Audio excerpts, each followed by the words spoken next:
Material for the brain. Conversations for thinking bodies. In this show, together with our guests, we explore different ways in which we can develop a meaningful relationship with our bodies and minds and respond to the current state of the culture in a quest for more integrated and embodied perspectives.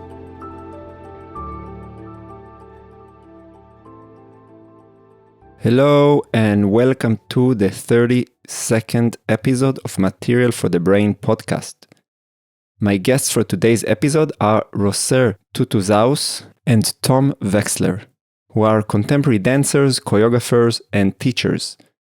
They are the founder and artistic directors of Wonderground dance company and the founders of Movement Archery, their pedagogical body from which they offer workshops and intensive worldwide. I have known both Tom and Roser for several years in which we have collaborated, exchanged, and fed one another on both the physical and intellectual level. I have invited them to the podcast to explore their different artistic endeavors, which includes the opening of The Island, a new cultural center in the suburbs of Barcelona, and their latest dance creation, Momentum. We had many private conversations in the past, and I was really happy to have the opportunity to catch them and to have this conversation on the public feed. In our conversation, we talked about the different motivations to engage in art making. We talked about the politics of art making and what are the necessary conditions to create art from our own individual perspectives as artists. We talked about strategies to guide attention as performance makers. We talked about the current political discourse that dominates the European dance world and what other perspectives we might want to include and much more. So without further ado, here are Roser and Tom. Hello, Roser and Tom. Welcome. How are you? Hello. Good, thank you. And you? Very good. Nice to have you on my show. It's been a long time since we have seen each other in person. So I'm pretty excited to have some moments to dive with you into this episode. Tom, if you remember, you actually have been my first guest here on Material to the Brain around 2.5 years ago. And I've kind of in preparation to this episode, I also kind of checked a little bit what we've been discussing. It was nice to see this kind of naive beginning. Oh my God. I am happy you didn't ask me to go through this torture as well of hearing myself and my blah blah blah from 2.5 years ago. Yeah, it was also like quite strange time, it was in the middle of the COVID pandemic, and I think a lot of we all went through a lot of strange moments back then. So what's up with you? Where are you? Where do I catch you right now in your lives? Well, physically, practically, we're in Barcelona, in our home, in the port side of Barcelona, Marina del Port. That's the name of our neighborhood. We just came back from. We're traveling tomorrow to the United States to teach, but we had a very busy few months. Actually, that started in October in a vacation where we had the opportunity to open a space, and we've basically been in a sprint of work since the last week of October until 2 days ago, which included opening a space and pre-premiering a new show. And it was literally every day without exceptions. So you kind of catching us taking the first breath after a very intense sprint. Yeah, I mean, from knowing you guys, I have the feeling that you are always working very hard, and even the way you catch breath is by coming to my podcast. So, the audience should know that you insisted and you thought it's a good time. So I think just for the sake of precision. Yeah, no, I mean, I want to talk to you about the new evolution in the things that you've been doing, and I think that to some degree it's a good thread to catch you before you move to your next chapter. So what is this? What is the island? What is this space that you've been opening? And maybe you can share a bit with the audience? What is this space? What is the work that you've been doing? Why? How did it happen?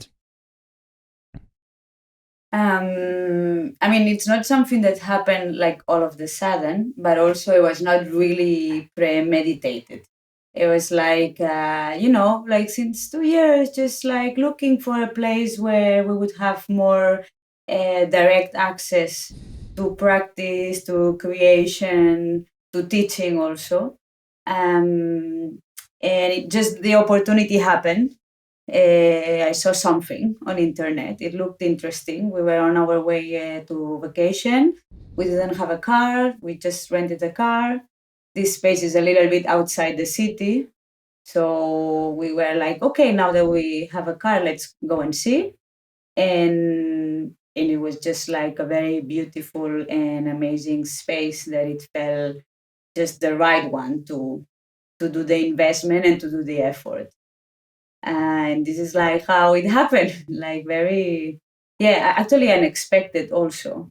But and then it started like a whole process of understanding what type of space do we want, what type of floor, how do we build it, all of this. I think also. Yeah. No, go ahead. Sorry.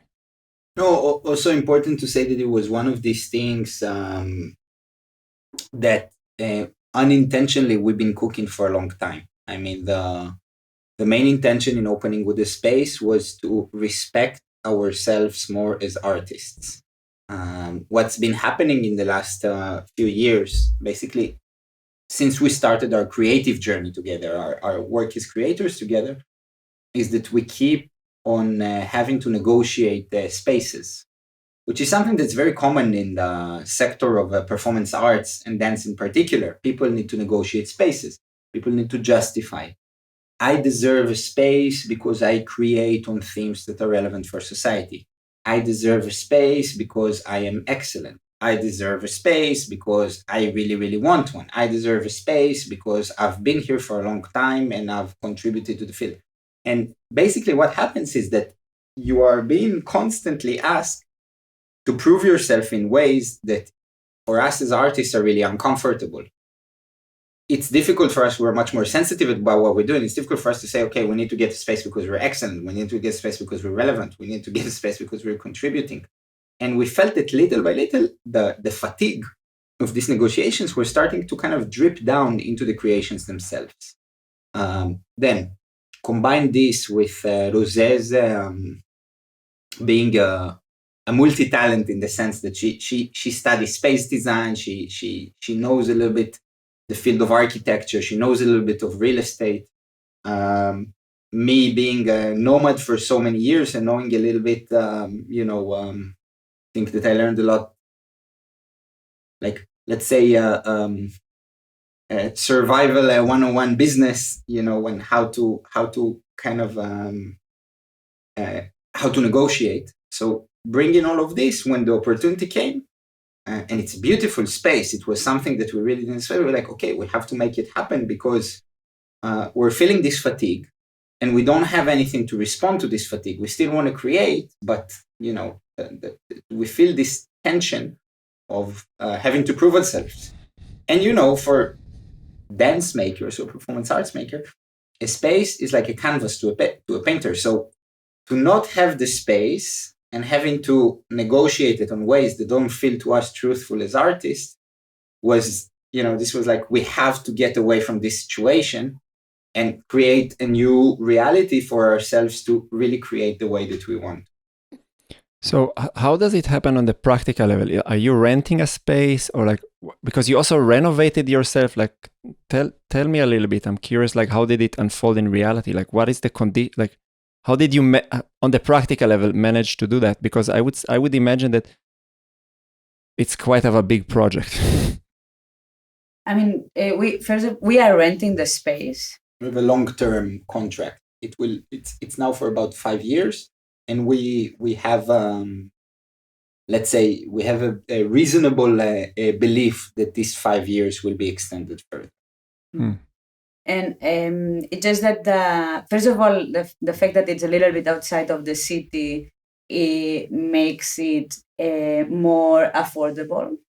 the rental, and also the owners of the space, that basically the space was a stable of horses, wanted to change the type of business, and they were very prone and very much looking forward for projects like ours.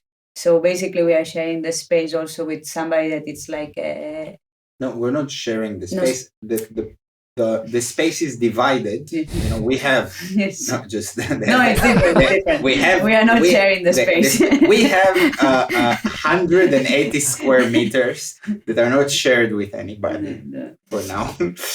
But this big stable of horses has been divided before we came to a few other. Aside from our space, which is the biggest, there's another about 100 meters that there's a music production there. There's another 60 square meters that is somebody that make kitchenware, and another small space, 40 square meters of an archive of books. And as Rose said, they were really prone to create some kind of an artistic hub. Let's see how it unfolds. But this is also part of the reason that we could make this really, really big place in an affordable way. Being a horse stable, we received it with basically nothing, and not in a condition that was fitting a performance art space.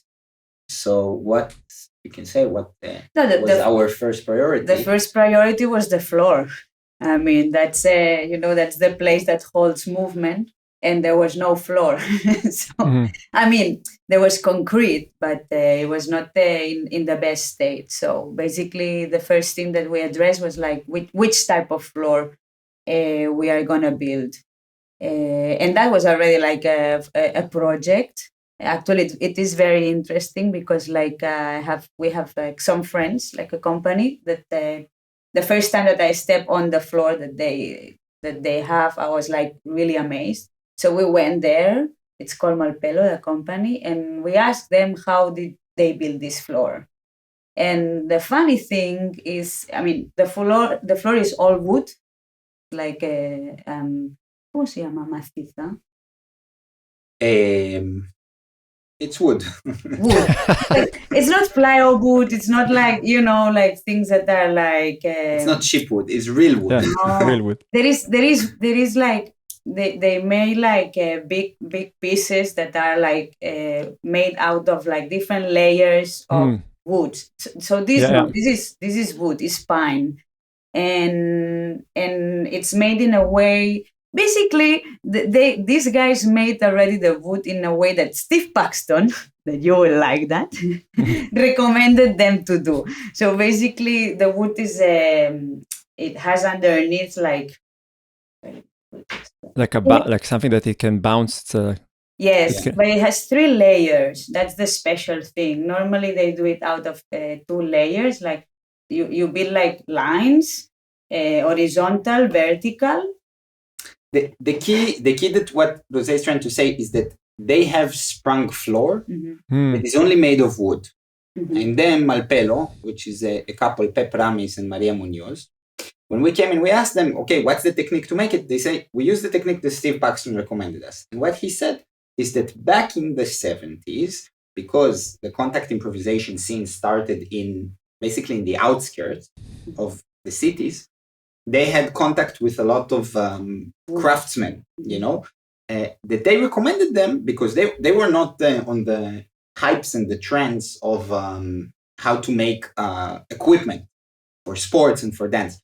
So they were, okay, let's make sprung floor from what we know. So they made a floor that is based of thin bases, but with a lot of layers. So when you do, for example, wooden floor in your house, for example, usually you have 1 layer of base, another material, and then the parquet floor, the wooden floor. Usually, when people do sprung floor, they put 1 layer of base, some kind of a foam, some kind of again, the terminology is true, is a bit difficult, Spanish, Hebrew, English, but some kind of sausage wood on top of the sprung floor, like cheap wood, and then on top of this the wood. And what they did is basically 3 layers of real wood thin bases. What happens is that and then on top of it, the fourth layer of the same type of wood. So when you step on it, the floor has give, but it doesn't have a bounce, which makes it, once you step on it, it's quite magical because it has a lot of air, but it doesn't have any weird reaction. So again, I think the best way to describe it is the floor has a lot of give. It doesn't rebound. Wow.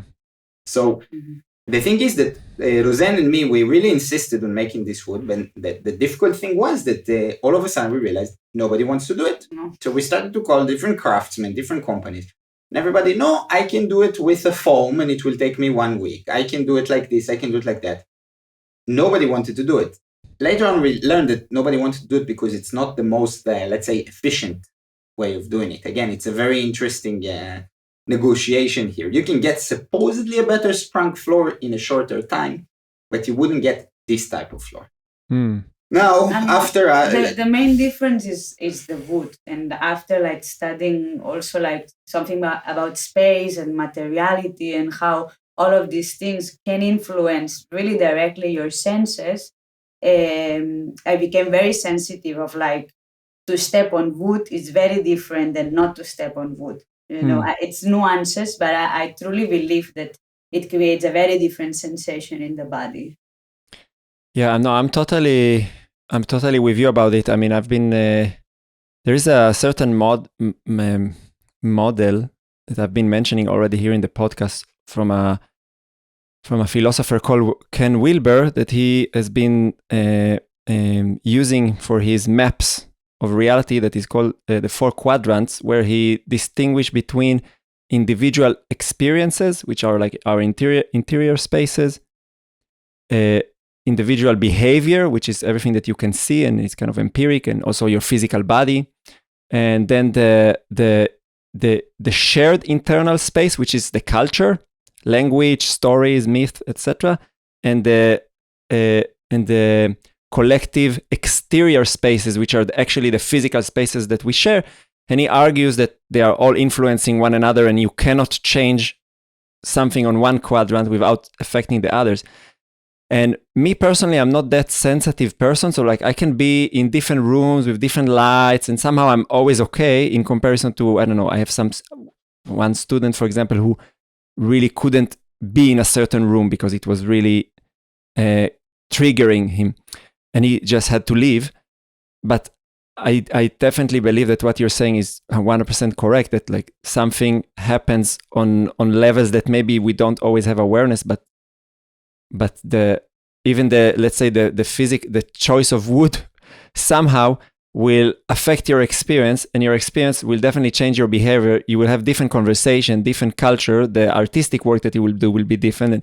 And maybe it's a bit abstract to think, if you would have chose linoleum and not wood, maybe you will do a different type of art, but I'm sure that it has an effect. Do you already, like you already went through the first creation process in the space, no? Immediately. Fun.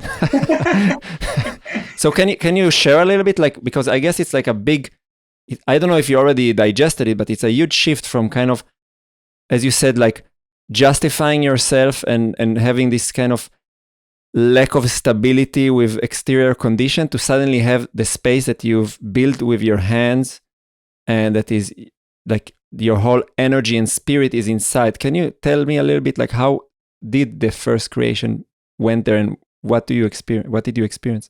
Well, just one transition point about connected to what you said, because I think that the sensitivity is something that is quite universal. The question if we are behaving and acting in spaces that allow for it, So it's kind of like, if I would be working in nightlife, most likely I would not allow my sleeping quality to be in such high priority that I will be sensitive to it. Like there is a certain dialectics or interaction between the sensitivity that you described. Again, that's in my opinion, between the sensitivity and the spaces that you are behaving in and how much they allow sensitivity. So I think that it's a little bit like, and in the case that we described, we decided to open basically a dance studio that is quite in the nature, for example. So if you bring something like foam or like strong neon to the nature, there will be something that feels unfitting. And I think that this is something that we're like, okay, if we're taking this step that is accommodating certain sensitivity that we don't experience on our daily lives, but we want to now start experiencing it, in order to create this space, really a space that allows us a different level of sensitivity, we're like, okay, we have to be very, we really have to fight for keeping it like this, and not to go for the cheap option and not to go for the easy option, in that sense. If that makes sense. Yeah, totally. But why did you mean why did you choose the word to fight on it? Because because like literally the higher cost and like the complication of building it by yourself, this on those aspects, or like the situation with art is that nobody gives you anything, so it's like we started this process with like, okay, we're gonna now make an investment and do something that in retro you get a lot of support. But when you are in the making, usually you don't. It's like there is friends, there is community, but like and this is exactly the situation. You go to try to talk to suppliers, you try to get to talk to people that build the floor. Everything is like is over your head, because you at the end of the day you want to make art, which is something that is, you don't have a guarantee that anybody will even need it or want it. So every additional step that is any additional obstacle, and again, at this point, we're like, okay, let's find somebody that would be interested to do it with us. And like, people, no, I want to do it my way. I want this price. I want, like, okay, we need it in a certain schedule. No, I'm sorry, I cannot help you. It will arrive only then. And you learn that all of a sudden you're like, in a loop of completing something that each and every step, there is an obstacle, a very concrete obstacle that is presented. So in that sense, it did feel like we had to fight for it. And then we also learned that it's quite a common thing in construction, which we didn't know, but this is the world of construction also. Like, it's like things don't arrive at the time, the right things don't arrive, all of this type of things is something that it's the reality of another field. Yeah, so I don't know, maybe it's just my feeling. I don't know. Did we fight? No, I think everybody who goes into construction sooner or later suffer from low conscientious attitude toward like the customers and pain in the ass. And yeah, I have a friend here in Vienna who bought a flat and renovated it, and wow, man, it was he had to be like a like a Gestapo to make sure that nothing is getting lost. Yeah.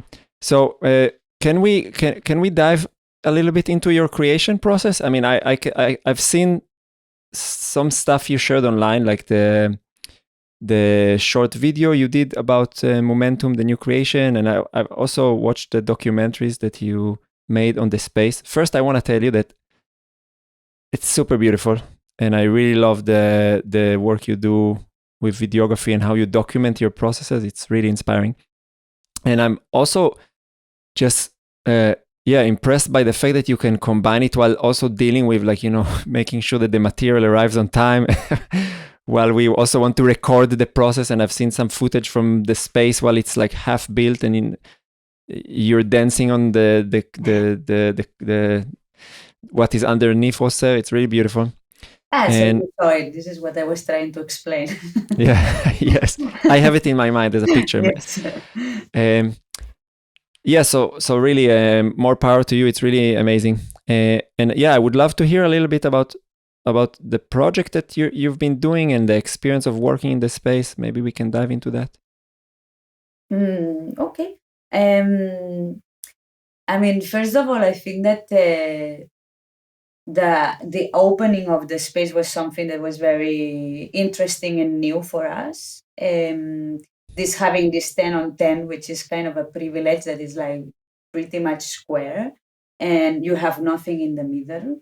So I think like in our work, the composition of a choreography group in the interplay between movement, object, meaning like the person, the subject, and the space. So I think it got much more rich, this inter in dialogue or interconnection. And also on a practical level, the wood, for example, it has this particularity that it slices. So I think that it kind of provoked also certain creative ideas with movement that we didn't experience before. That it's more like about sliding, turning, like even it influences a little bit the vocabulary of the creation. Yeah. And when you go into a creation process, so first of all, like, are you how did you start this creation process? Like, what is your journey into creativity? Like, do you start on the paper? Do you start in the studio? If you can describe a little bit, I'm super curious to hear and learn. Well, I think that for us it starts with imagining. I mean, and because we are two, usually there is this moment that like one of us or both of us together is like, okay, I start to imagine something, which and then after we start to imagine something, we try to understand how to capture it, how to articulate it, and how to communicate it between the two of us. And when you say imagination, you mean like imagining literally embodied movement, or imagining something more still on the level of more abstract imaginations? I think it's a little bit, it's something in between. I would say like the best way is like kind of like a vision.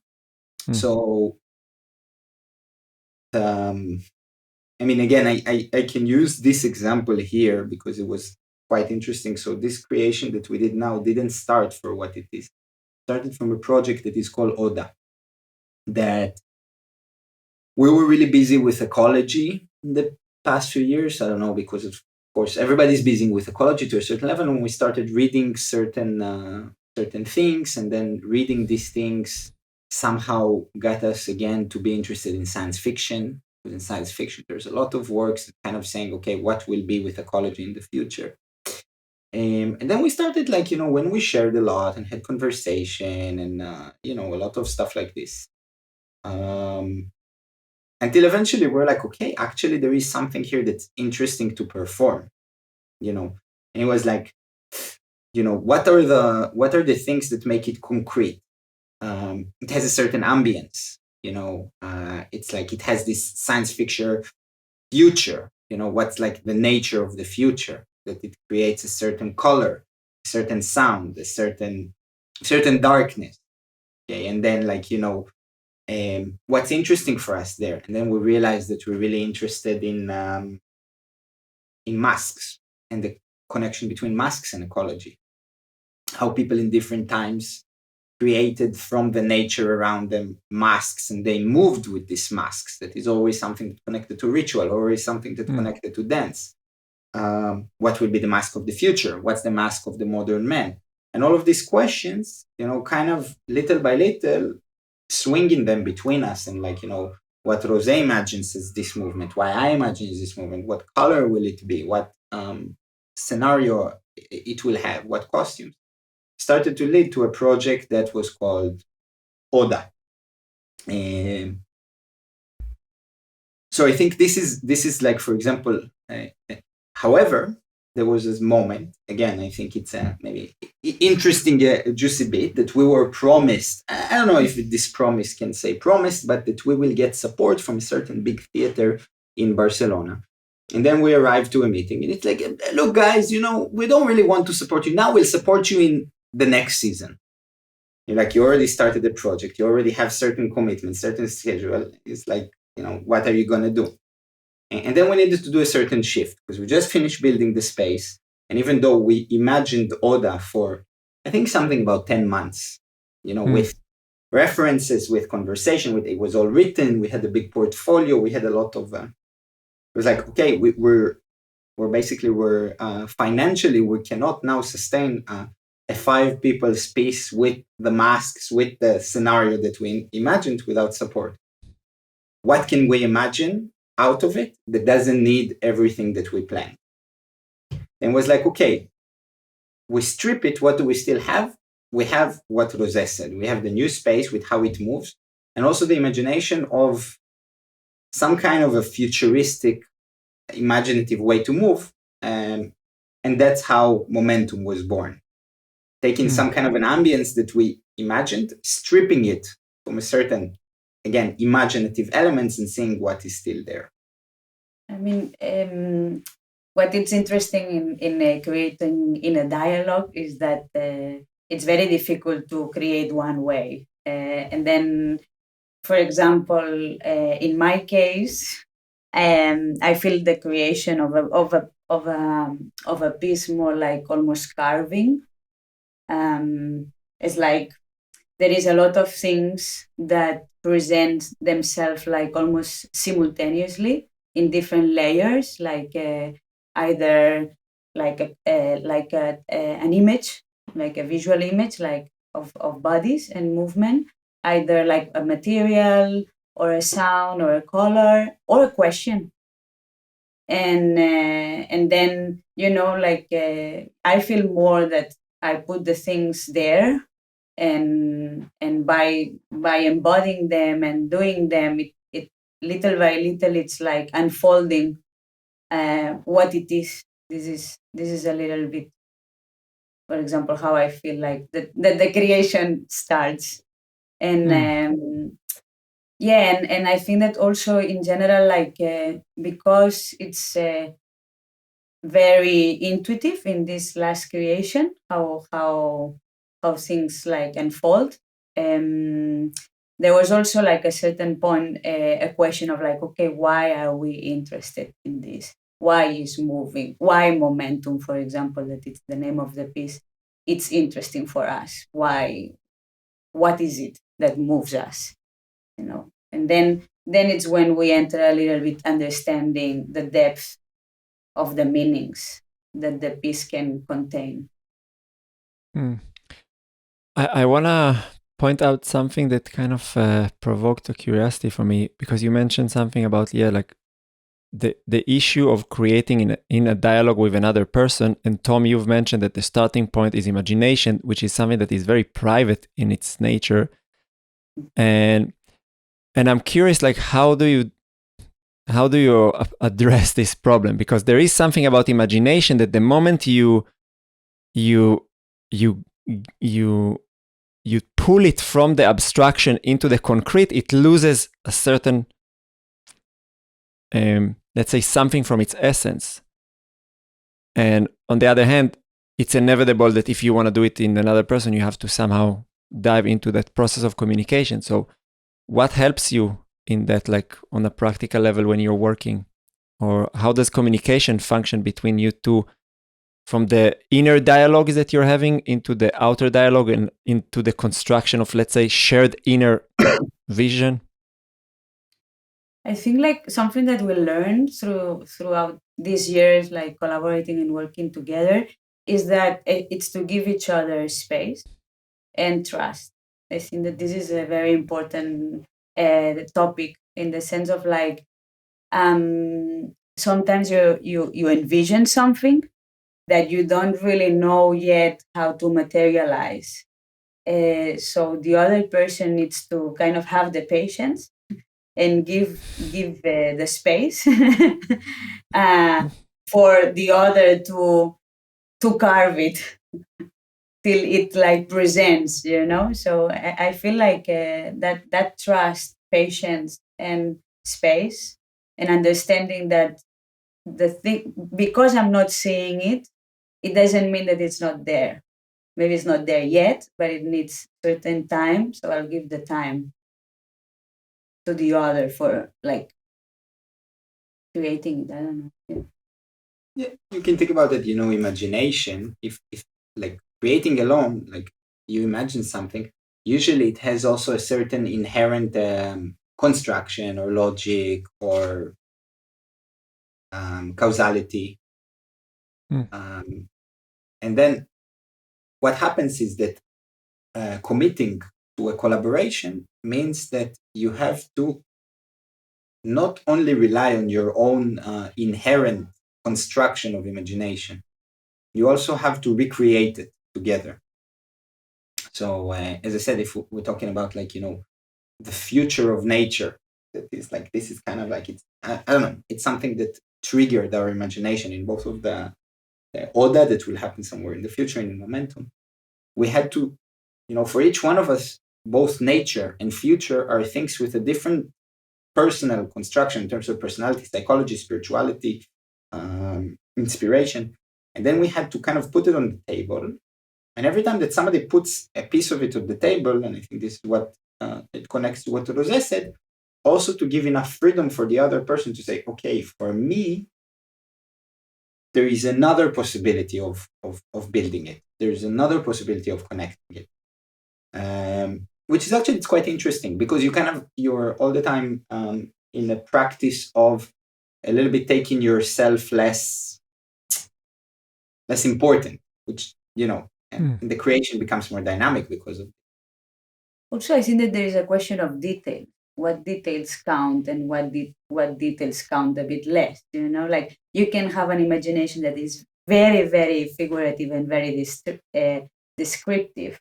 But for sure, there will be features that will be a little bit, that if you take them out, this imagination probably will be more universal.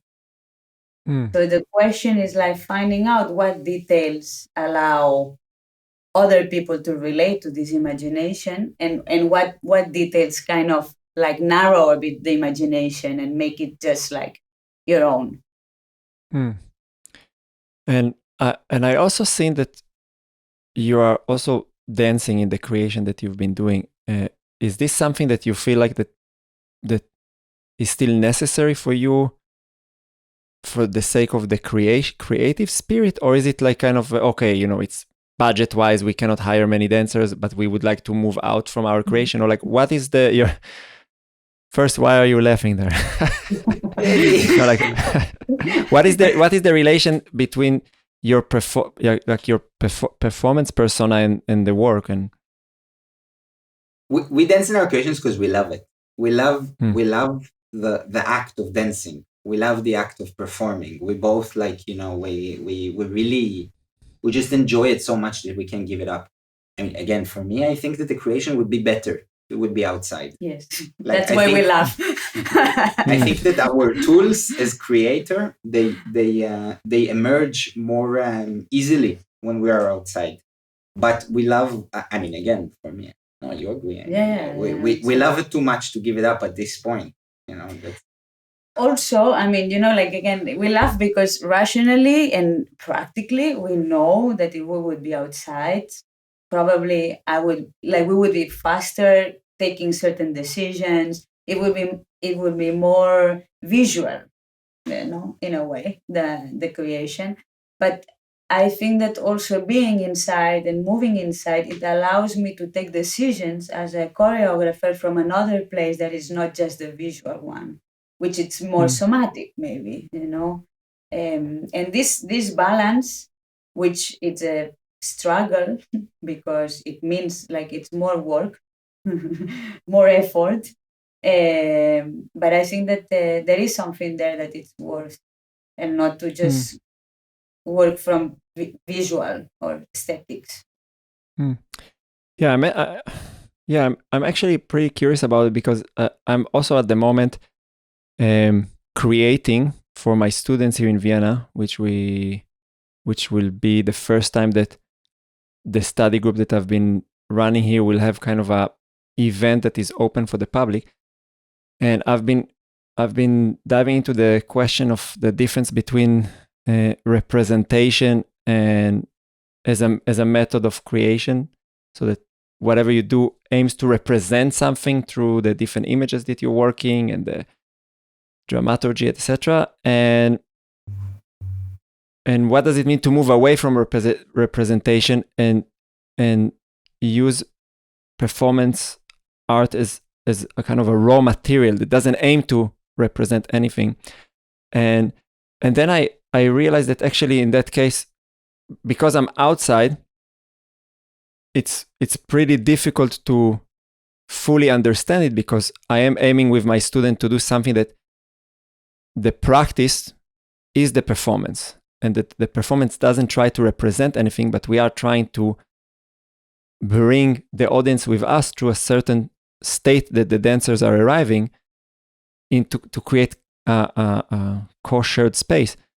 And I think that it's that sometimes it's actually pretty beneficial to be inside. But there's another point that you've mentioned that I think that it's also something that I know, Tom, you've been advocating in the past, the relation between craft and art.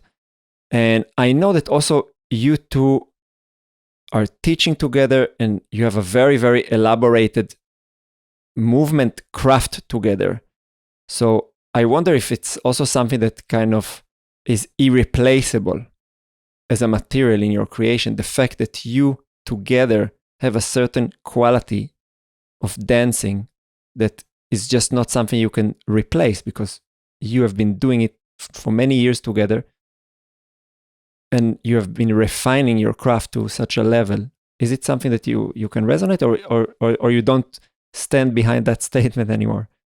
Oh, totally. Yeah, I think that it's a question. I mean, it's a question what the creation is about, also. Because I think that, for example, what we bring to the table as performers, as you said, is something that is already it's in a creation process for many intense years. Me and Rosette together. So when we put it, it speaks what it speaks, and it's a lot. It's very non-abstract or crazy abstract, whatever. It's interesting. It's interesting because of its, I think of its richness, and I think because the multiple meanings that we already have within it. And experiences. But it's not necessarily always, for example, in Momentum, it's not something that we didn't start from this.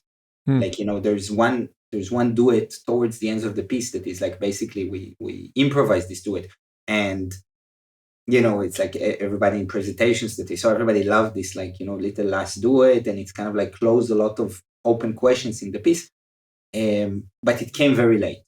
It was more something that we felt was a solution and not an essence. Now I think that on the topic of representation,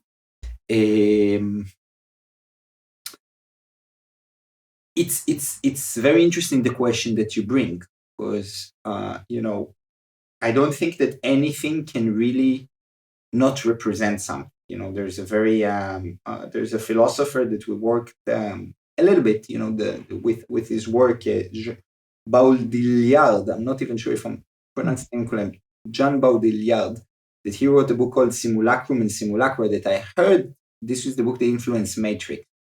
And the book kind of starts with, I'm not exactly sure if I'm precise in my phrase, but it goes something like, it's not the representations that hides us from the real, it's the truth that hides the real. Kind of like... Repeat this sentence again.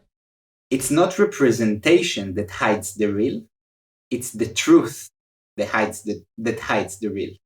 And it's kind of going a lot, it's a very French, sophisticated philosophy book that speaks basically about the idea that we never really have an access to the real.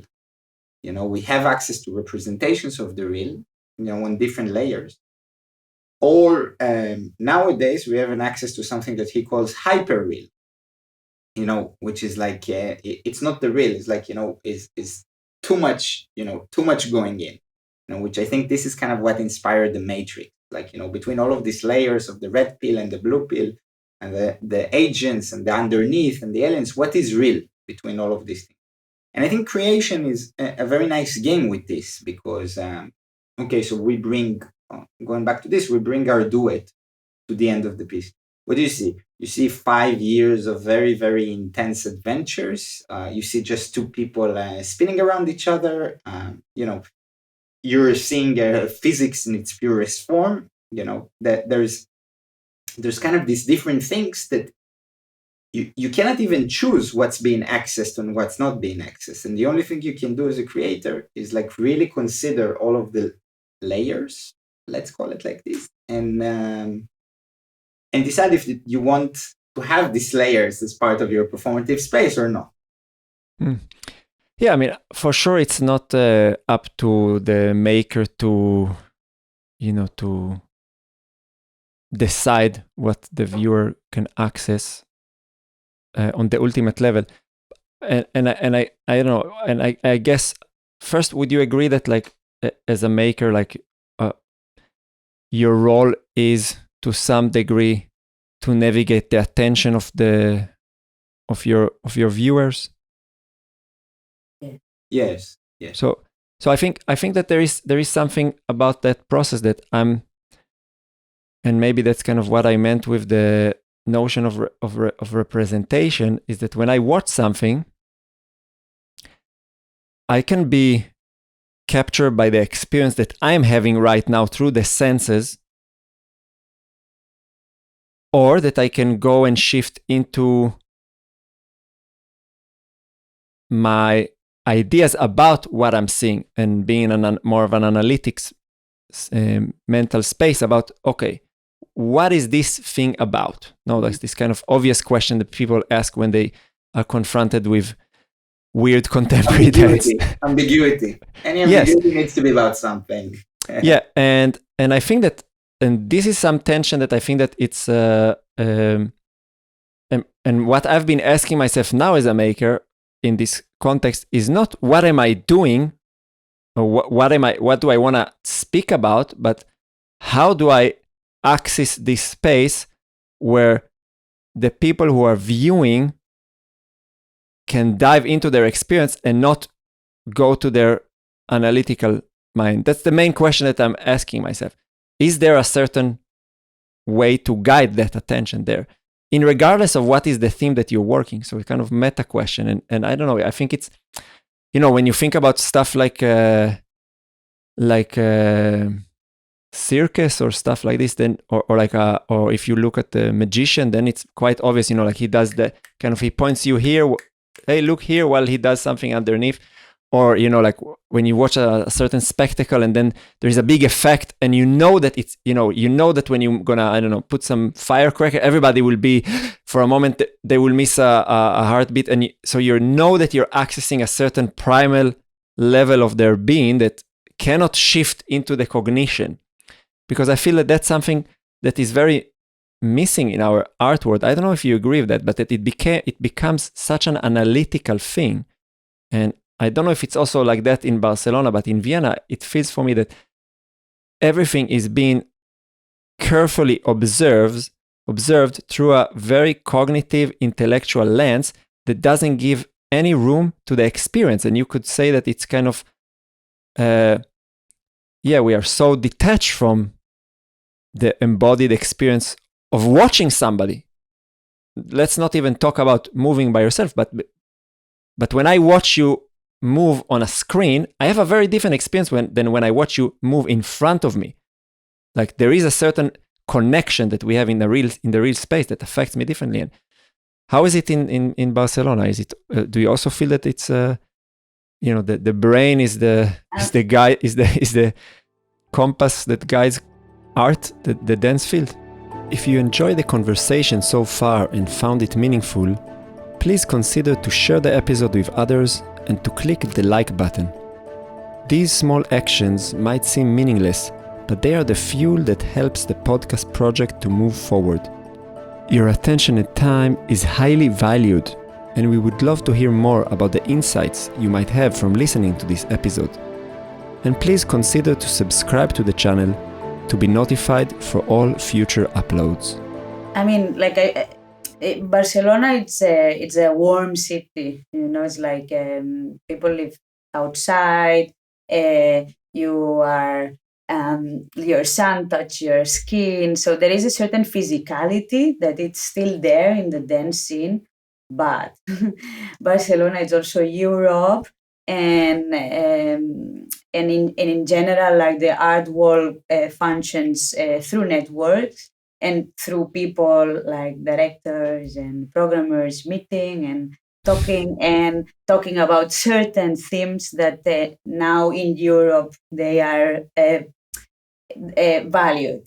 That's what Europe wants to, or the Western world wants to push forward, as which probably is for a good reason.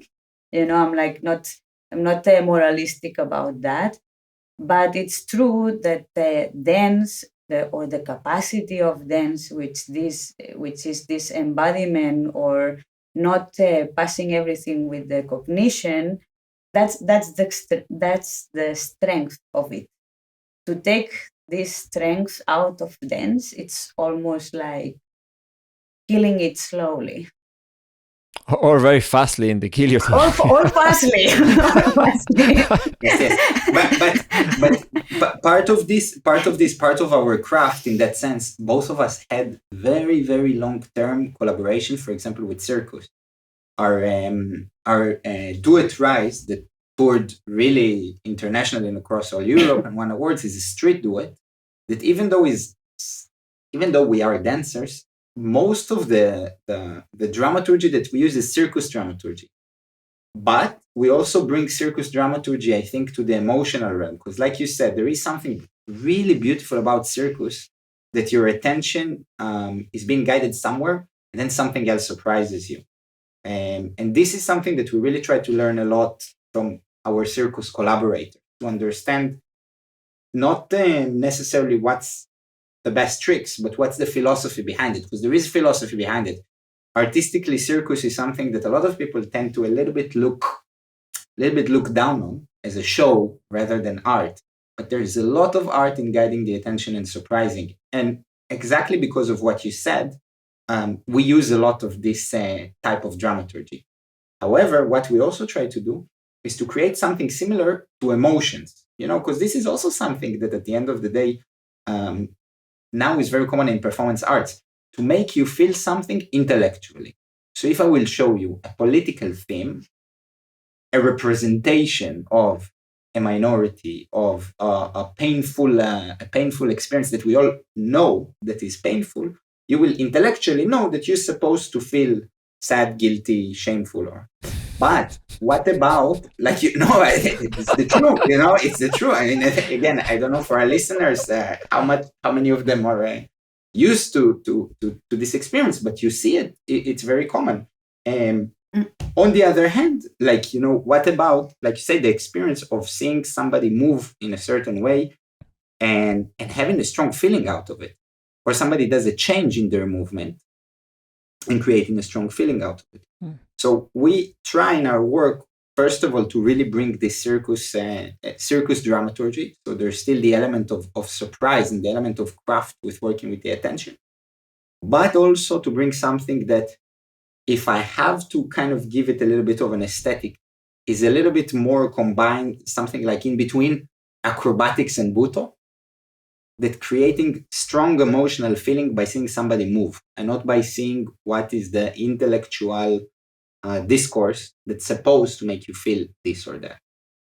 I think also, like you are pointing out that, like, this gap that I also feel that there is, in between moving and seeing somebody moving. And I'm starting to read this book of Barbara Teretsky about, did I say it correct? Maybe. The audience will forgive us. Interesting. And like movement functions on mirror neurons. So like there is studies that if you see movement that you already embodied, you have more capacity to connect. So who comes to see movement? And who chooses which movement pieces are in certain spaces and others. Like, for example, in my experience, a lot of people that choose, they don't move themselves. So the way that they understand movement is through words, is through cognition. Now, there is a positive side of it. I'm like, there is something about writing about movement. Like anything that you write will be documented, will be part of like art history, But there is also, yeah, yeah. So the thing is like, how can we, that's the question, how can we make this gap in between, how fun is to move and how it is to just be sitting and seeing somebody be moving, and then how can we make it more sensual?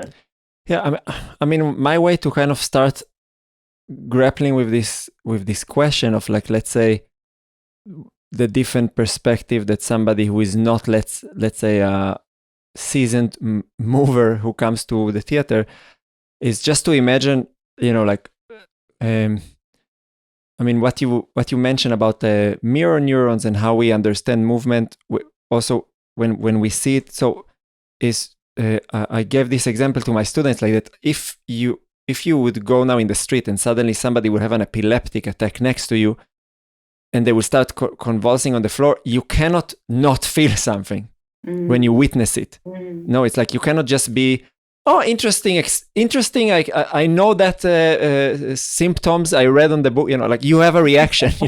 It's embodied. It's unless you're really on a maybe very far on the autism or something like that, so that you would not feel it. And I think that what I am, that's kind of a certain strategy that I've been taking, and I don't know, I'm curious to hear what you would think about it, is that is to really start with using a lot of very, very minimal movement in order to offer the possibility to start refining the attention. Like, because if I display something very, very big, so on one hand, like, of course, the epileptic is a kind of a very big event, but like if I'm displaying very crafted, difficult movement, I feel that it as a starting point, it can have a certain, let's say, on the level of representation, it already trigger. It's very hard to move away from like certain value judgment. Wow, that was extremely beautiful, or this is very difficult, or I would never be able to do that thing. And in order to start guiding the attention into one's own somatic space, I've been trying to play with what happened when I have the luxury, because it's my students, to work with a big group of people that it's not very accessible, of course, when you commissioned, when you're trying to raise funding. So what happened when a big group of people starts to move very subtly, but with a very clear intention, and how you can give a certain space that the people who are watching it are relaxing into their own nervous system and start to have the effect of this, what you would said, this mirror neurons on their system, in the same way that if you would experience something big, it will affect you. That like, what is the effect of this very, very little thing as a starting point? And of course, it's not that I know what it will do, but I have the feeling that people need time in the same way that nervous systems needs time. So when you come into the theater, very often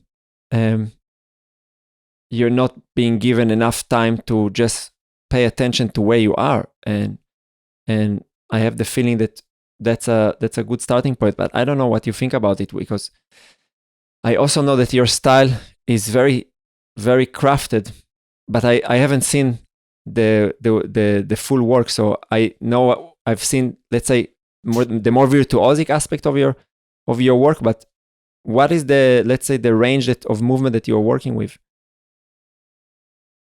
If you allow me, because like reflecting on the work, because like we kind of go. I wrote, for example, like that for me, walking is the essence of dance. or breath is the essence of rising and falling, which is like going up and down in relationship to the floor. So in that sense, in our work, we kind of also portray like the simple movements, the simple gestures or the essential gestures that after will develop into a complex dance. But with departure, we try to capture what's the essential gesture. And in fact, for example, momentum itself it starts from 5 essential gestures, which one is like turning, the other one is falling, the other one is scrolling, the other one is flying, and suspension. So, this is already a little bit more complex, but within the piece, there is a moment of breathing and how this breath becomes a dance of rising and falling. So I don't know if I explained myself. No, totally. I the thing with the breath, I also see it as one of the most fun. The breath represents the most fundamental type of movement, expansion and condension, and it feels as if like everything emerges out of that. Things expand and things condense. And what is your take on that, Tom? It led me to two things, because there's basically the simplicity and the time. This is the two things that you bring up. And I think about the time that this thing that you said about people coming to see, again, to the theater, but because we did a lot of outdoor performances, to any performative space, is to create a situation that is time-bound, that is not the time of the normal life. This is a gift, because to enter a space that the time changes, again, it's almost like a safe space to imagine different things, to sense different things, to look at different things, which is not space that you can do in the daily behavior. And I think this can be done in many ways, but for sure, there need to be a certain interest and patience to change the time of things. And one of the important changes in performance arts is to slow things down. Yeah, which, by the way, works also with speeding things up. It depends on the theme and depends on the type of creation, because seeing something that becomes very slow that you never saw also can be something that becomes very, very fast. In our case, which that leads me to the second thing, that this is actually the language. This is what Jose spoke about. So movement is not as direct as words, is not as agreed upon as words. So we perceive any performance as something that you need to define the language of the work. And defining the language of the work has to start from simplicity, just like conversation starts from simplicity. When you meet a person, the first, usually in any manners of any language, the first interactions are based on certain simple things that will allow you to perceive tone, speed, emotional content. How are you? What's your name? And then the conversation kicks up. And performance arts, in our opinion and in our perspective, should function in the same way. There is certain things that need to be seen that will help understand what happens later. Complexity without simplicity is not understanding the language. And not understanding the language means that you are perceiving things as you would perceive them in the daily life. So now, in our case, and a lot of the things that happen because our piece really, really focus on movement, is that a lot of intellectual criticism that we receive to our work, that is, moves too much, too much of a big range between, for example, slow to fast. However, I still think and I still believe that the most interesting traumas and experiences in life, they have this tendency to move in a very, very big range of qualities, and not necessarily be coherent, if you know what I mean. So don't know if I think it answers your question. Yeah, for sure.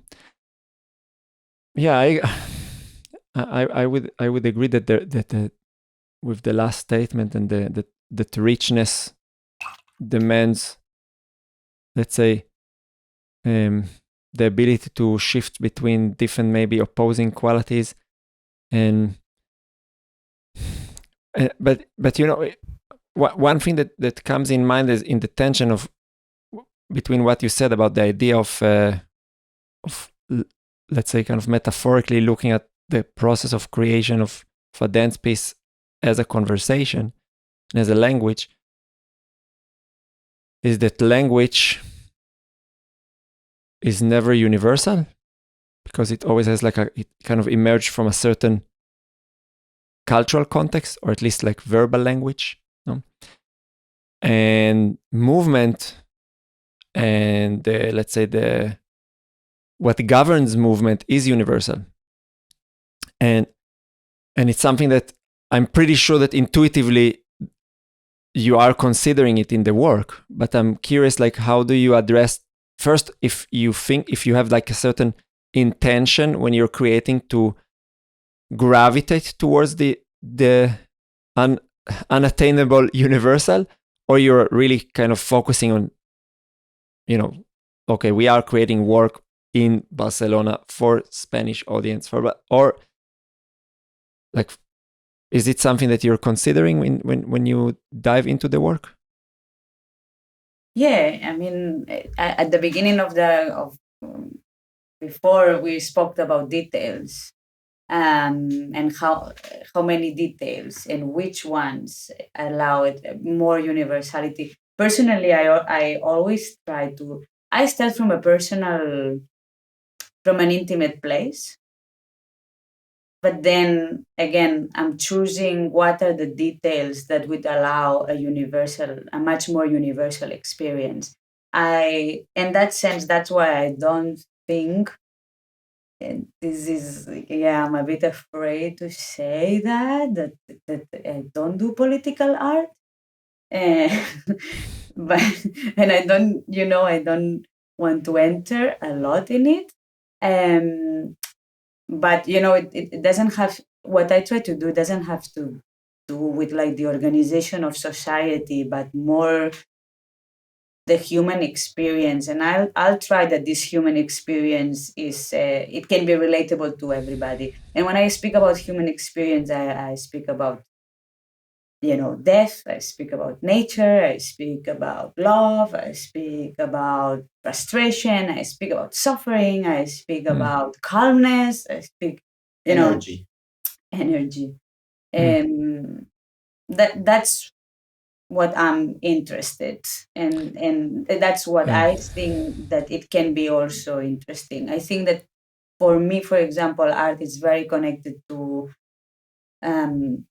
not feeling alone. Like my first interaction with art was like books, movies, was like, I'm not the only one having this experience. I'm not the only one having these questions. I'm not the only one struggling with that, and maybe through these art pieces, like opening up new possibilities that I didn't consider, and maybe finding a certain comfort in it, or discomfort, but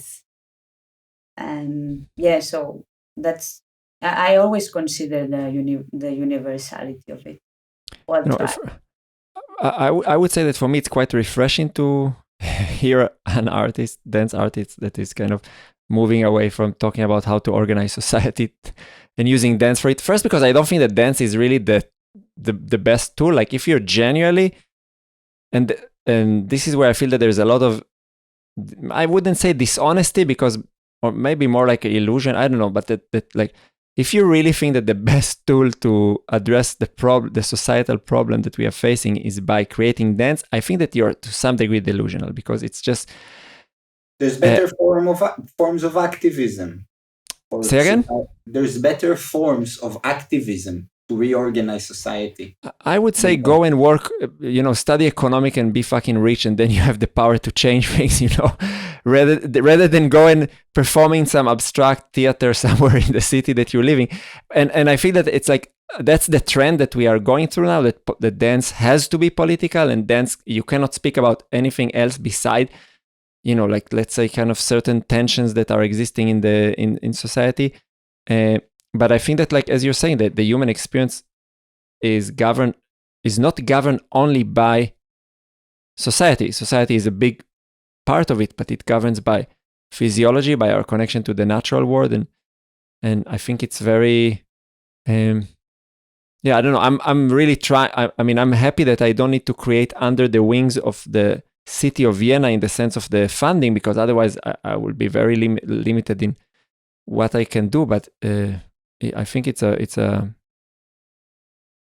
important step to move away from that and to find something that brings us back into those questions. What about you, Tom, in the topic of universality versus, like the specificity of the location you are working? First of all, I'm 100% with Rose. I think also the way she explained it is very much coherent also with me. It's hard for me to think about love as a political thing. I mean, to tell you the truth, I don't think, and love is interesting for me in creation. In death, when I experience death in my life, like, I don't know, I remember Guanca and Vipassana being a source of, knowledge about this, not, not necessarily not political context. And like, I think that these things dance, their dance has a lot of potential. It's like there's so many cultures where there's dance of death, there's dance of love, there's dance of courtship, there's also, and again, energy, which for me, energy is a very interesting thing. Like, what is possible for the, what is possible in the physical realm of this world is, again, it's something that ignites imagination. And it's all things that I think that they're not necessarily behaving in the political context. For me, also, specifically, I found myself in art. This was one of my solutions of kind of life in what felt like an over-politicized reality, which was Israel. Also, like, as an Israeli who didn't do the army, which was also like, kind of like a very loaded politically, which, which was something that for me, it's so art was the space where I could speak about something, going back to the representation, that felt more truth. So somehow all the political things for me, all the struggles of it all felt more abstract, and all of a sudden this world of the internal world of intimacy, of things that that we don't have answers for. And so I think that it became very strong, this sensation that art holds a certain universal potential that connects to the freedom of the mind and the spirit. And that in that sense, it's just more and again, it's personal, like everything, but it's more impactful for me than the political realm and what it contains. Of course, but however, the same thing that you're struggling with, this is now a common thing. We have a lot of respect and appreciation from friends that are creators, from programmers, from people who give funding. And everybody tells, look, guys, nowadays you're having a tough one, because nobody wants to support an art that doesn't raise a flag. But for me, once and again, and I think still I agree with what there are people that do it wonderfully, and there's fantastic political works of art throughout history that have been inspiring and great for me. But for me personally, once the art holds a flag, it's over. It's not art anymore. Personally, this is what I'm capable of. This what art has been for me in my life. A place where I can escape the representations and touch the real. So, what can I do?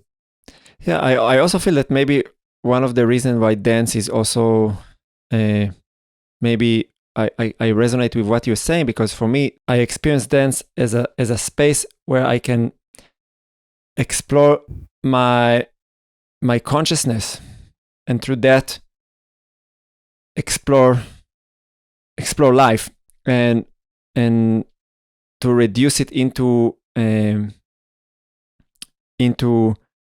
very concrete existential problems that are affecting different groups.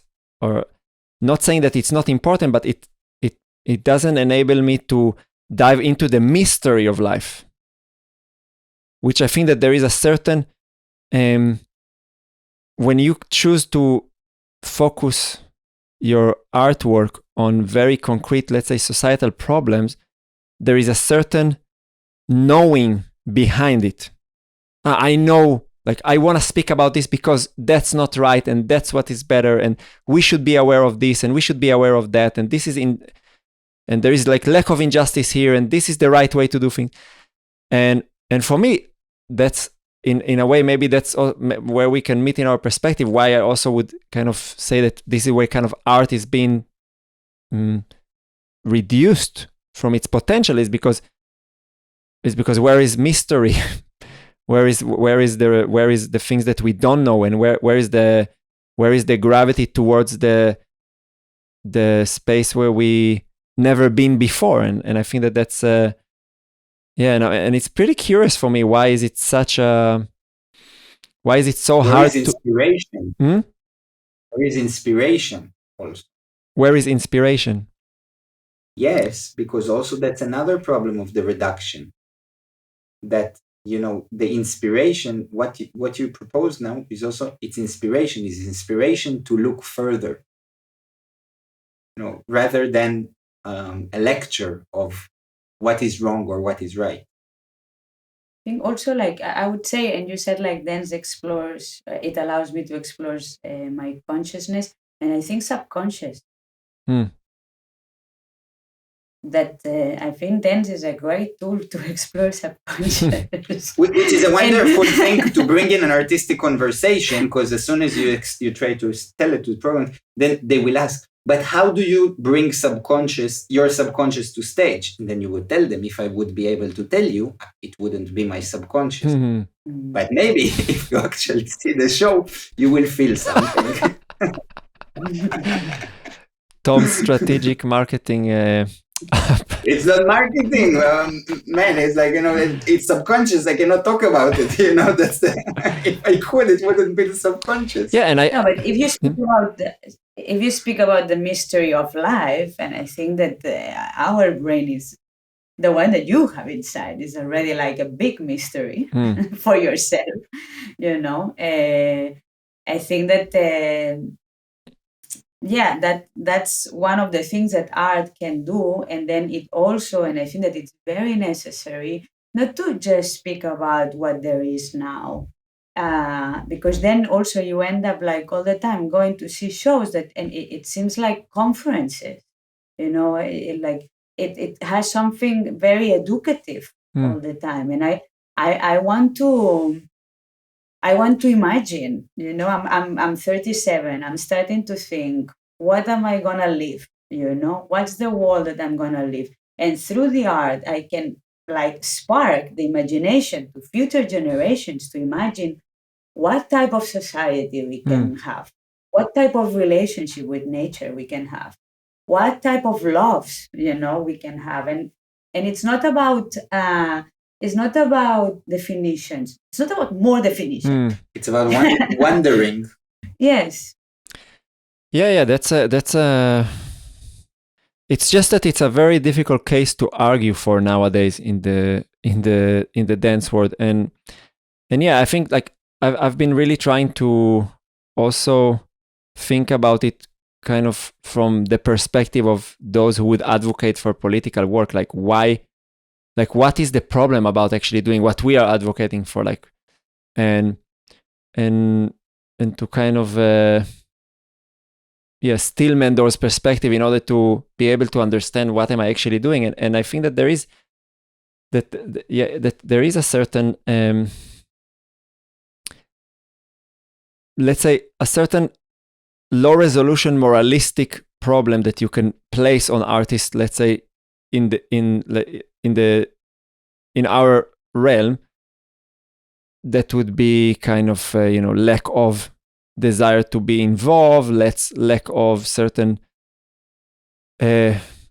even on the level lack of empathy. But I think it's a very low resolution starting point to see it like this, because I think that the fact that you choose not to address a problem through your art doesn't mean that you are not able to address it in places that you have your sphere of influence. And I think that it's not that, for me, it's not this or that. Maybe that's what I'm trying to say, that you can still choose to be very involved politically, but not to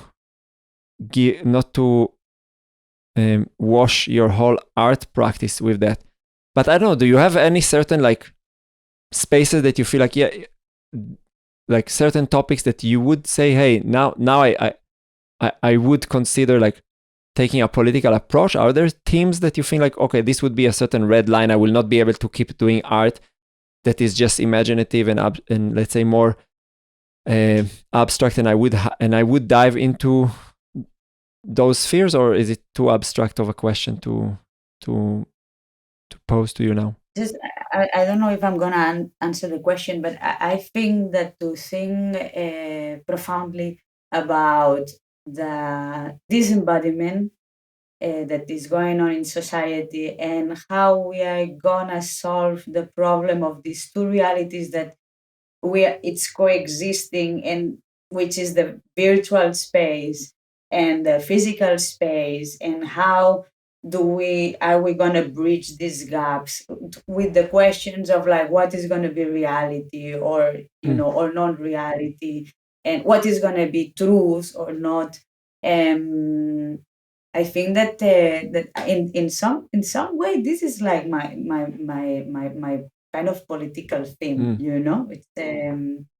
It's I'm a bit worried, like, of this place of really the mental space, that the virtual place it's portraying, and also like how little by little people is like less connected to the physical world, and what's gonna happen, what's gonna be the result, it's a big question. I don't know. I mean, I'm wondering very often if we kind of just like the conservative dinosaurs who are still attached to physicality, and okay, in few generations we are all floating in some bits in some web, and that's it.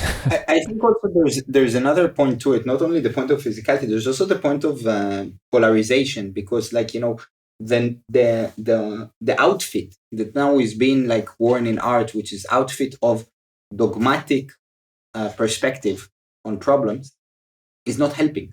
It's like politics, and especially in complex places, moves in pendulums. Of course, and again, it might be that there is needs for revolutions in many injustices that happen around the world, but the space that I think is important to be open throughout is a space for dialogue. And the space for dialogue, going back to the wood of the studio, is a safe space, is a safe for sensitivity. So the sensitivity can be created when we escape from a moment from the heavy meanings of identity, of borders, of circumstances. And then we can see the things a little bit differently. But imagine that if art will continue to push towards only certain perspectives, it will just increase the polarization. And then the people who don't believe in this perspective or thinks it's total bullshit will just not come and see it, which is already kind of happening. So I'm going and I'm preaching to the choir more and more, and the choir gets more specific and the preaching gets stronger. Then at the same time, on the other side of the street, there's the total opposite preaching in another space, and this gets like bigger and bigger and bigger. Instead of saying like, okay, maybe there are universal things that we can connect through rather than separating more and more. And again, imagine the things that we mentioned: physicality, imagination, universal things that define us as human in the human experience can really be sources of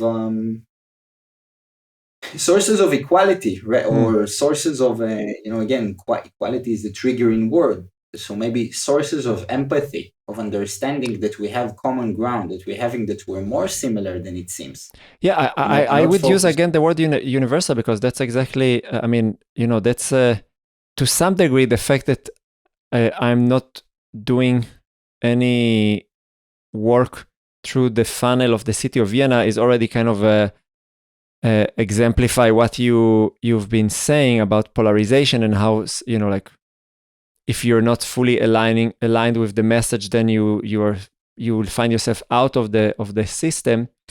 And it's also, of course, in my case, has to do a lot with my family and not only with politics and like many other personal reasons, but it's still in the mix. But I think, like, again, for me, dance happens, of course, if we go back into this 4-quadrant model that I brought up. So yeah, there is the culture that, like in different cultures, different movement means different things, and we are governed by those codes and by these myths and legends and stories, whatever. But I haven't seen a person who is jumping in the air and doesn't land. We are governed by something which is universal, and like everybody bends their knees in a certain direction.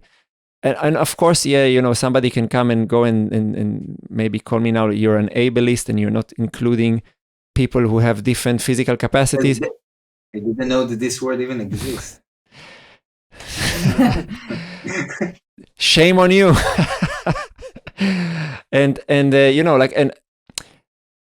so of course there is also some anomalies in human anatomy, but with so if we put for a moment aside the body, the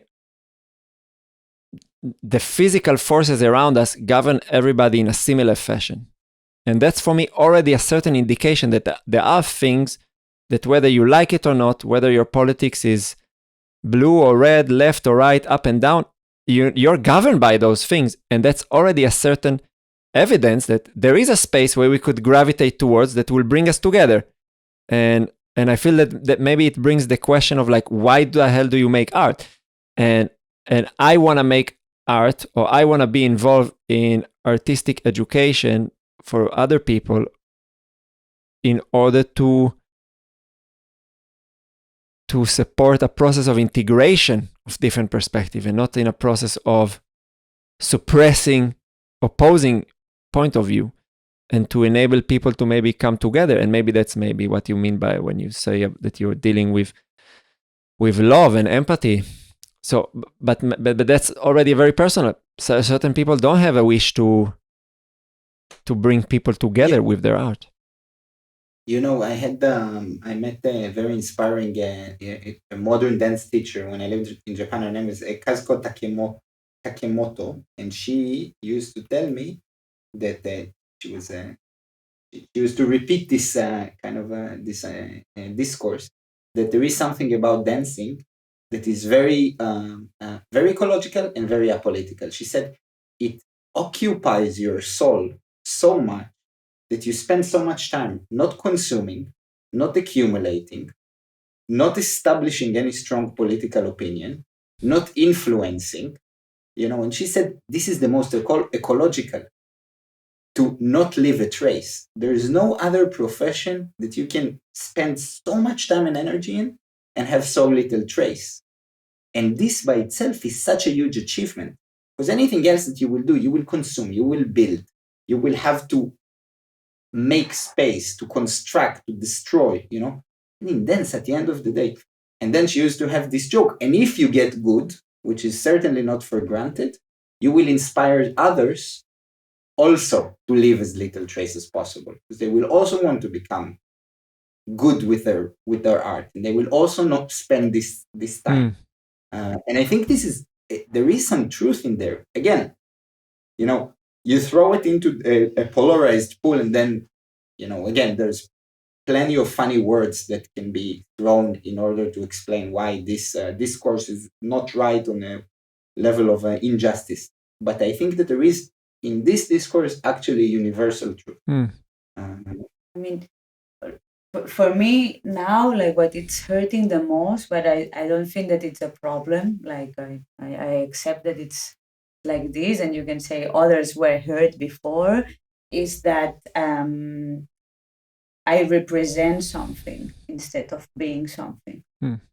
I represent like a white privilege, which I don't know really if I am that, because like, heterosexual couple, heteronormative, I don't know, monogam, all of these, I represent all of them. And it kind of hurts me that I'm seeing like that, and not just like, being.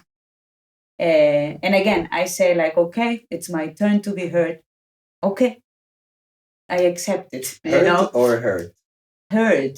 Hurt. Like, that they hurt. Yeah, like, I know that now my place is it's this one, as much as the places of other people that have been discriminated or not like being in the center of the society have been dealing with that for many years, and they were hurt. Yeah. Them. And because of what they represented, because the problem is the same. Yeah, it brings, at the end of the point, it brings, for me, when we bring this kind of more political loaded topics, you mentioned like a skin color or gender or sexual proclivity, etc., which are, let's say, the hot themes of the dance world and elsewhere.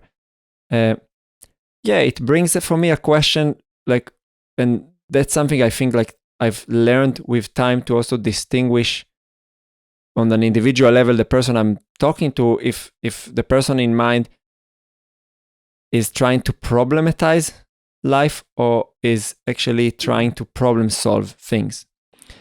And I have the feeling that if you wanna that many in very often people try to distinguish fire with petrol, and that's not very, it doesn't gravitates toward a better situation. And that's kind of course, my observation about these topics. And maybe it also relates to my, of course it relates to my experience of growing up in Israel, which is quite let's say a country that had decided to cement identity as the primal mean to understand who you are, and especially like ethnic origin and religion. And I haven't seen it bringing more peace and prosperity to people. So I don't think that that's the way.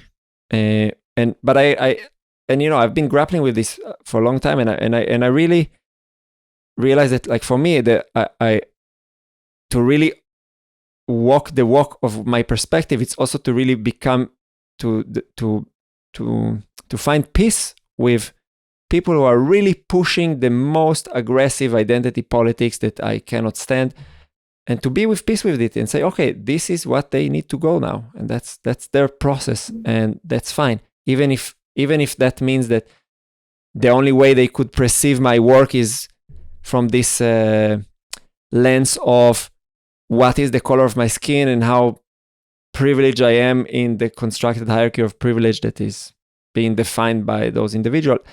And to be honest, I stopped worrying about it. And now I feel a lot of freedom because I just, I realize, okay, like I can just create my own space, which is maybe a bit of a similar thing to what is happening for you. Like, okay, we are just going to do what we want to do. And maybe the interesting thing is also, man, maybe that's for another conversation already. Like, what is the groundwork that one needs to do in order to be able to have that capacity? Because I think that I mean, I know your body of work on the pedagogical level, and I can assume that this gives you a lot of freedom on a materialistic level to actually have the possibility to do what the hell you want with your artistic work. I think it deals a lot with letting go. And actually, the thing that, for example, all three of us share is living really outside of our, where we were born, and trying to actually navigate our way through lives in different countries with different people from different sectors. And I think that through this, you learn a lot of letting go, and letting go also of a lot of what you pointed out, a lot of rights and wrong, and political opinions, and also how things should be. Because to create your own space, you have to give up a certain idea that somebody would give you or you're the entitled of anything. And all this letting go, little by little, I think it brings a lot of freedom. It's like kind of a, we like to think about it that the mind and the spirit, the metaphor for it in a healthy way is nomadic. A nomadic mind, a nomadic spirit, a nomadic heart that is like it can easily travel towards where it gravitates with the seasons. I don't know. I mean, it's a very big metaphor what I'm building here, but I think that this is the most important, again, in my opinion, groundwork to start creating your own space, to let go of preconceptions and pre-assumptions. Yeah, I mean, in my personal story with what is happening now in Vienna, I can just say that, like, it's way beyond me and the things I could have imagined. And like, I've been literally kind of pushed by a shamanic student of mine who had a vision that I need to open a dance school in Vienna and literally kind of pushed me into that. And I was like, and, like now I'm in such a different space to where I've been 3 years ago with my relation to dance and to the work. And I think that there is a certain precondition for that, which is to stop believing that you actually know what is good for you and that you know yourself, and that to allow mystery and something that is beyond your preconceived ideas about who you are, what is right, what should I do, like all of these things. It's kind of like a lot of voices in our mind that we tend to maybe too much identify with, and like just kind of really have trust in in spirit, in something that is beyond this very concrete reality that we often feel that that's the only reality to occupy. No, and dance for me is a big door for that. And I mean, and I know from experiencing dancing with you that that's also a doorway to you. I mean, you also have. I mean, that I think we will not. We need to start wrapping it up. There's another topic I wanted to check with you, but maybe we will leave it to another time, because I know, Tom, that you've been saying very often in your workshop, and I've been with you in the studio, that dancing solo for you is a door into the imagination, and dancing with a partner is dancing with reality. Or maybe I'm paraphrasing it not correctly. No, it's this. And that's something I wanted to discuss with you, because not sure I agree with you about that. but that definitely, like the idea that through dance I go into the imagination, it's already like you're laying that perspective, and I think that's a great door you're opening. Guys, I wanna just kind of give you some space to share with the audience, like, what's gonna happen in the future, where are you going, where people can connect to you, where people can watch your art, experience your practice, give us a bit of a view into the foreseeable future. Well, I'll do an extraction, I think, because we have too many things at this point. But what the island has brought us, and this is now is this opportunity to have more synergy between Wonderground and Movement Archery. We really feel that now the artistic work and the pedagogy, they really start to something in between. You said grapple many times, to roll with each other, to hug each other, to do a lot of things that they didn't do before. And I think that this is very exciting for us. It's something that we really want to share. We really feel that a lot of the people that practice with us would really enjoy also experiencing our art, and a lot of people that experienced our art would enjoy to be in the practice space with us. So I think that first and foremost, we're planning a lot of things that include both performance, creation, practice, learning, and the kind of events that are wrapping these things together, both in the island and still also outside. But yeah, I mean, we still travel a lot, but a little bit less now because of the island. So is this the trajectory for the future, to slowly center more that people will come to you than that you come to other people, or?